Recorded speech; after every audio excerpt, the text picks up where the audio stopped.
Hello students. Welcome to history class, second part of standard 9th history lesson number 3, India's internal challenges.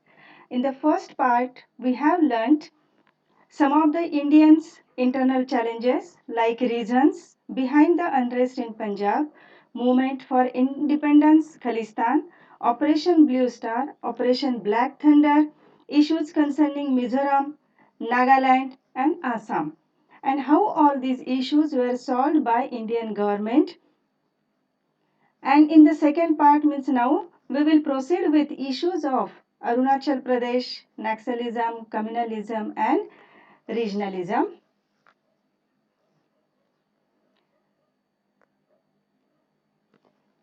We can see here Arunachal Pradesh experiences the sunrise earlier than the rest of the country due to being the easternmost part of India. The state is also known as the land of the rising sun because of the very same reason. Arunachal Pradesh. NEFA created in 1954 was named as Arunachal Pradesh in 1972. It became a full-fledged state on 20th Feb 1987. The old name of Arunachal Pradesh was or formerly known as the Northeast Frontier Agency NEFA. From the British colonial era, the area was part of North Assam until it was made in Indian Union Territory of Arunachal Pradesh in 1972, and it became a full-fledged state on 20th Feb 1987. It is a easternmost part of India, so it is said region of rising sun, as I showed you, as Japan is said land of rising sun. Northeast region is on the path of progress through democratic process, spread of education and industrialization. During the period from 1960 to 2000, Northeast India is on the path of progress through industrialization, means many industries are established there, many educational institutions are established like IIT. Now all states, means 8 states, are living in India, and all these developments were made by Indian government. Here we can see Tawang Monastery is the largest monastery in India and second largest in the world. It is located in Tawang city in the Indian state of Arunachal Pradesh, is the largest monastery in India and second largest in the world. That is a Buddhist temple. We can see here also monastery is the largest monastery in India and second largest in the world. It is a Buddhist temple. Now here we can see Mosindram village. Mosindram is a small village in Meghalaya. It holds a Guinness World Record for being the wettest place on the earth. Mosindram receives an average of about 10,000 millimeters of rainfall in a year. In 1985, it received approximately 26,000 millimeters of rainfall, thus winning the record in its name. Naxalite movements. Naxalite movement. Naxalite movement started at Naxalbari in Darjeeling district of West Bengal in 1967. Naxalbari revolt was an armed peasant revolt in 1967 in the Naxalbari block or village of the Siliguri subdivision in Darjeeling district, West Bengal, India. It was mainly led by local tribals. The Naxalites organized a protest movement against exploitation of small farmers and landless laborers by the landlords. Some poor people or some landholding farmers or landless people, they work on the land of landlords for daily wages. But their people were getting less wages. These people were getting less wages or get exploited from landlords. This type of harassment or exploitation was going on since British people were ruling our country. So many people were fighting against government or landlords. So these people organized all land laborers and those who got exploited by landlords. Some poor people and took charge of their lands and put up red flags on their lands and declared free territory. In other parts of India also many landless people, means laborers, poor people were getting exploited by their landlords. All these people took inspiration from this rebellion and they also started rebellion against their landlords in various parts of India are called Naxalite movements. Its objective was to establish an action committee to raise voice against the exploitation of farmers, to confiscate land from landlords and distribute among tenants. Actually, Naxalites frequently targeted police and government workers because they wanted to fight for improved land rights and more jobs for neglected agricultural laborers and the poor. Here also its objective was to establish action committees to raise a voice against the exploitation of the farmers and to confiscate land from landlords to take away the land from landlords and should distribute among farmers or poor people and tenant. Tenant means a person who occupies land on rent. Actually, their aim was good, but later they moved away from their aim.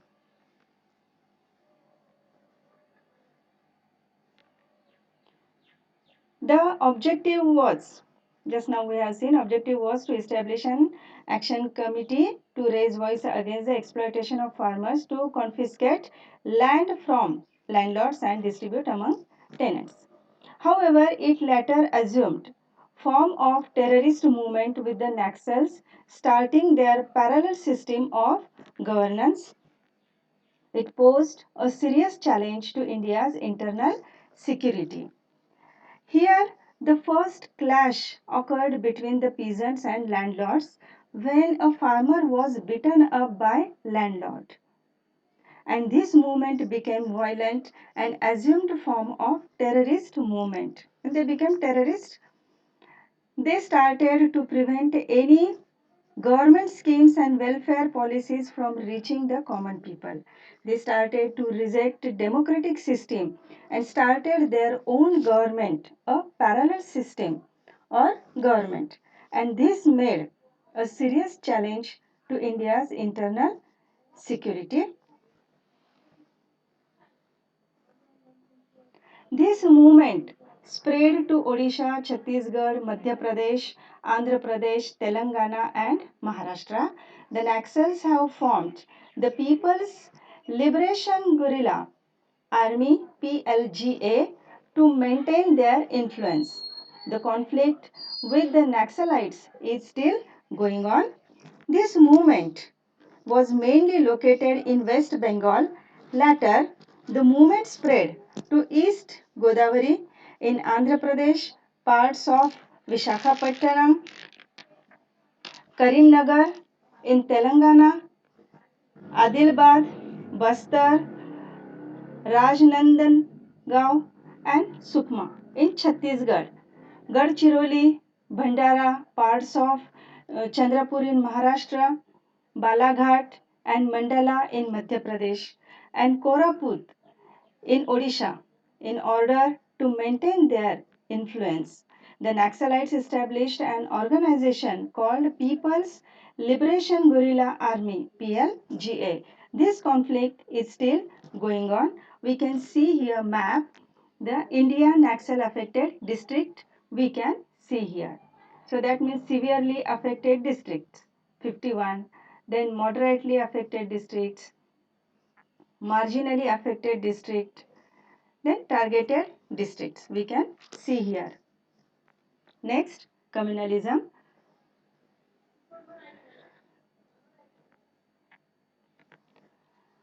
Communalism means before the British came in India, there were kingdoms. During kingdoms, people of different religions reacting with each others, living in harmony, and religion was not the cover for politics. Politics entered, communalism entered after the British came in India. So now we will start with communalism. Communalism means narrow or excessive pride in one's own religion. The excessive possessiveness towards one's own religion, thinking it to be superior over others' religions. This leads to fanaticism. The seeds of communalism were sown by the British. Britishers, while quitting India, used their poisonous tool of divide and rule by spreading religious disputes among the Indian and laid the roots of partition of India on the basis of religion, that is India and Pakistan. Fanaticism is at the root cause of communalism. It results in mutual suspicion and distrust among the followers of different religions. The outlook of people become prejudiced. Fanaticism is a poison that splits the countrymen according to religions and is a major challenge to its nationality or national spirit. Even social and economic problems are perceived from the religious angle. People believe that they have no influence in politics and are unjustly treated because they belong to a particular religion. They become too sensitive about their religion and co-religionists. Due to this split in religion, it becomes difficult to everyone to get organized and come together for their demands and rights as a citizen. Also, securing in the minds of the people leads to communalism as they think they are in minority and hold idea that government is partial against their religion. Actually, it was they were taking wrongly. Any result sorry any insult to their religion and religious symbols lead to communal riots. Hundreds of innocent people are killed and property worth crores of rupees is destroyed, and they become too sensitive about their religion, leading to damage in public properties, peace and mutual trust. Also distrust disturb, then destruction of lives of the people. Social unity and in turn national unity receives a blow. This leads us away from productive thinking and spoils the national interest. It is necessary to counter communalism. We should mix with people of different religions, accept the good practices and ideas. We should understand socio-economic problem rationally and not mix this up with religion. We should search for the reasons that are responsible for disturbing communal harmony. In this way, we can put an end to communalism and strengthen national unity. Means we should learn from the great patriots of the country who neglected their religious and religions and worked for betterment of the country. Also, Indian Army is the best example of togetherness. Just like in our day-to-day life, we do practice togetherness and unity. Like a patient lying on a operation bed doesn't mind about the religion of the doctor and believes him, and vice versa. Also, any accident occurs or national disasters happen, natural disasters happens, we help the victims without considering their religion. This shows it is not difficult to unroot communalism and build the strong nation. Next one, regionalism. India is made up of several states on the basis of their languages and geographical differences. So it is a natural human tendency to be proud of one's own language and community. It's nothing wrong in it, but excessive pride of about one's region and make feel others inferior leads to regionalism, which is not accepted as it is hurdle to development of country. Regionalism is excessive pride about one's region. Feeling superior than others is morbid or excessive regional pride.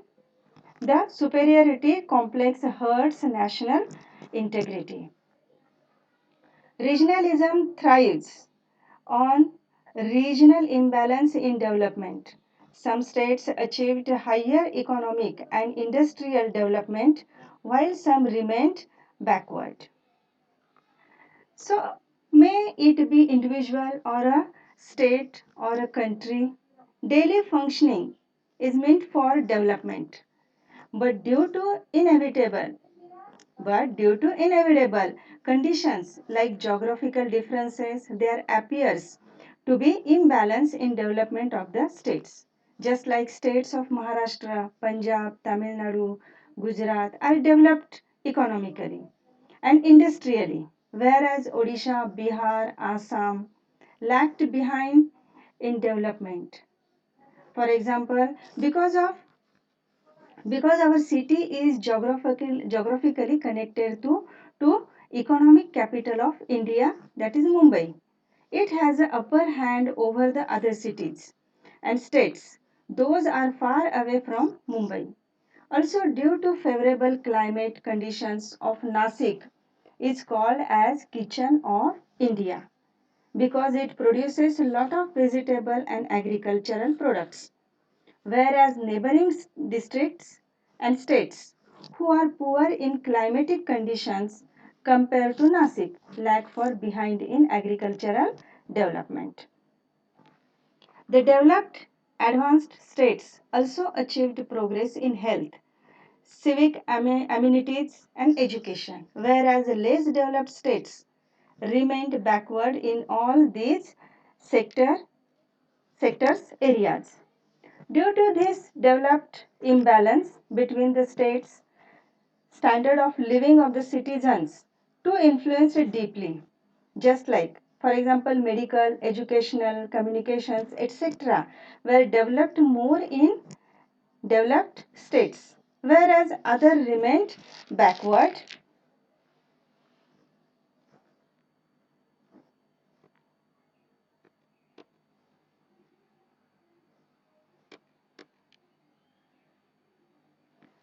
The backward states feel that they were kept away from the benefits of development, thereby understanding between the states is broken. This has a negative impact on national unity. Efforts are being made to solve the problem of regional imbalance in economic development. Regionalism can affect the development as well as backward states. Means due to this development disparity means differences. Disparity, the strong feeling arises in the minds of the people of undeveloped regions that they are backward and feel they are kept away from the development purposely by the government which leads to inferiority complex. Understanding between the states is broken and has a negative impact on national unity. People in the developed states begin to feel that they are superior and look down upon the people in the less developed states. They are not willing to share benefits of development with the backward states. On the other hand, the people in the backward states are aroused by their regional identity, significance of local traditions and culture. This leads to regionalism and endangers national unity. On the other hand, people of backwardness needs to arouse their regional integrity to organize themselves. They try to glorify their local traditions and culture to prove uniqueness. This too leads to regionalism and endangers national integrity.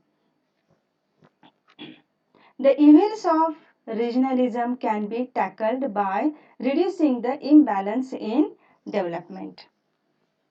Central government always thinks and plans for bringing balance in development of the states, and efforts are made to put, put end to regionalism. So that means the efforts are being made by the government to put end to regionalism. So, students, today we have learnt about Arunachal Pradesh, meaning of Naxalism, communalism, and regionalism, as well as issues raised by them and efforts taken by government to solve these issues. So, students, I hope you understood the lesson. Thank you for watching.